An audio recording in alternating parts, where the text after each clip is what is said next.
আসসালামু আলাইকুম, I am engineer ইয়াতের Rahman. আজকে আমি ট্রান্সফর্মার ট্যাঙ্কের দুটি টেস্ট আপনাদের দেখাবো। একটি হচ্ছে ট্রান্সফর্মার ট্যাঙ্কের প্রেশার টেস্ট আর একটি হচ্ছে ট্রান্সফর্মার ট্যাঙ্কের vacuum test. So late get started. এটা আমাদের একটি 28/35 MVA পাওয়ার ট্রান্সফর্মার। ফার্স্টে আমরা এটা প্রেশার টেস্ট করব। ট্রান্সফর্মার আইডিয়াল প্রেশার মাপার সিস্টেম হচ্ছে এখানে 1 কেজি পরিমাণ পার সেন্টিমিটার স্কোয়ারে প্রেশার দিয়ে হাওয়ার প্রেশার দিয়ে রেখে দিতে হবে 1 ঘন্টা। এর মধ্যে যদি ট্রান্সফর্মার কোনো এয়ার লিকেজ না হয় বা কোনো ধরনের প্রবলেম না হয় তাহলে বোঝা যাবে যে ট্রান্সফর্মারটা এখন সাপ্লাইয়ের জন্য রেডি আছে। আর এটা ঠিক থাকার পরে আমরা এই ট্রান্সফর্মারকে নিয়ে যাব উইন্ডিংয়ের জন্য। 28/35 MVA পাওয়ার ট্রান্সফর্মারের প্রেশার টেস্টের আইডিয়াল পরিমাণ হচ্ছে 1 কেজি পার সেন্টিমিটার স্কোয়ার। এখান থেকে এয়ার প্রেশার দেওয়া হয়েছে, এই ভালভের মাধ্যমে প্রেশার ঢোকানো হয়েছে। ক্লায়েন্ট ড্রয়িং দেখে ট্যাঙ্কের মেজারমেন্ট করে নিচ্ছে, মাপ বুঝে নিচ্ছে।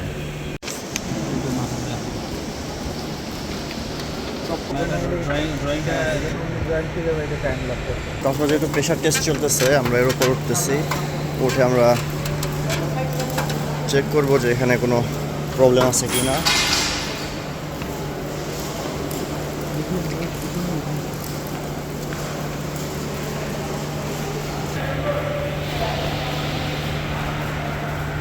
এখানে ওয়াশিং পাউডার মিশ্রিত পানি দেওয়া হচ্ছে ট্রান্সফর্মার ট্যাঙ্কে যেখানে যেখানে ওয়েল্ডিং করেছে সেসব স্থানে।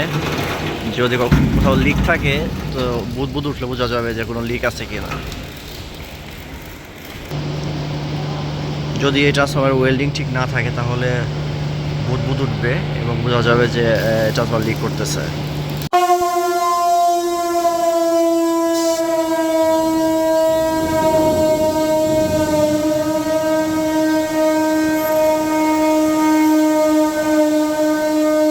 এই সাউন্ড হচ্ছে ট্রান্সফর্মারের প্রেশার রিলিফ সাউন্ড।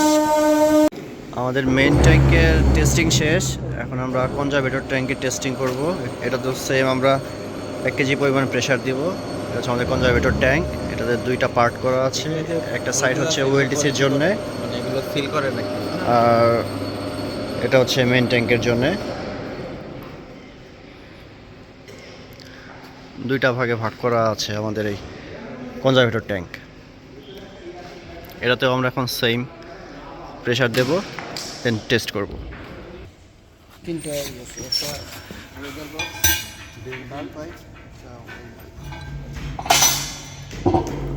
কনজারভেটরের এই অংশটা হচ্ছে ওএলটিসির জন্য, এই ভালভ তিনটা হচ্ছে একটা ব্রিদারের জন্য, একটা অয়েল ফিলিংয়ের জন্য, একটা ড্রেন ভালভ। আমাদের কনজারভেটর ট্যাঙ্কের প্রেশার তোলাও শেষ। এখানেও 1 কেজি পার সেন্টিমিটার স্কোয়ারে প্রেশার দেওয়া হয়েছে। ওয়েল্ডিংগুলোতে পানি দেওয়া হচ্ছে, যদি কোনো লিকেজ থাকে তাহলে পানিতে বুদবুদ উঠবে।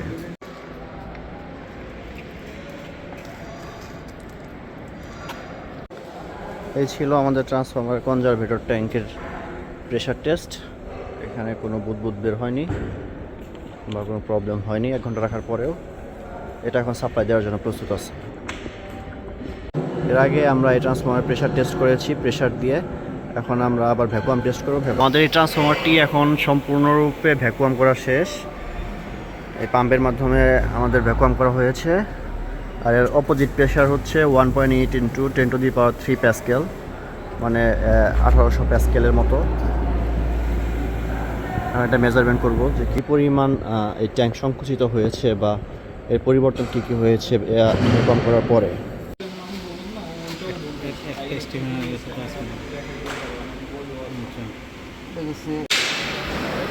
এখন ট্রান্সফর্মার ট্যাঙ্কটি ভ্যাকুয়াম থেকে আবার জিরোতে আনা হচ্ছে।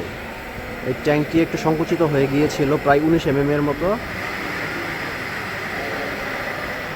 এখন আবার জিরোতে আসার পরে আমরা দেখবো যে এটা পূর্বের অবস্থায় আসে কিনা।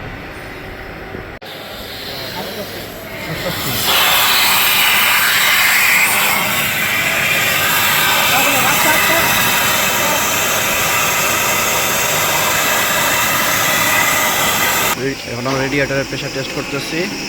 2 কেজি প্রেশার দেওয়া হয়েছে 15 মিনিটের জন্য, পানির ভিতরে চুবানো হচ্ছে। দেখবো কোনো লিকেজ আছে কিনা। প্রেশার বাড়ানো হচ্ছে, 2 কেজিতে নিয়ে যাওয়া হচ্ছে। 2 কেজিতে নিয়ে 15 মিনিট রাখা হবে। এর মধ্যে আমরা দেখবো যে বুদবুদ উঠে কিনা। আর মেজার করব এর সংকুচন প্রসারণ আইডিয়াল মানে আছে কিনা। এভাবেই পাওয়ার ট্রান্সফরমারের প্রেসার টেস্ট এবং ভ্যাকুয়াম টেস্ট করা হয়। এখানে আমাদের অটো শিট কাটিং চলতেছে ট্রান্সফরমারের, এটা প্রোগ্রাম করা।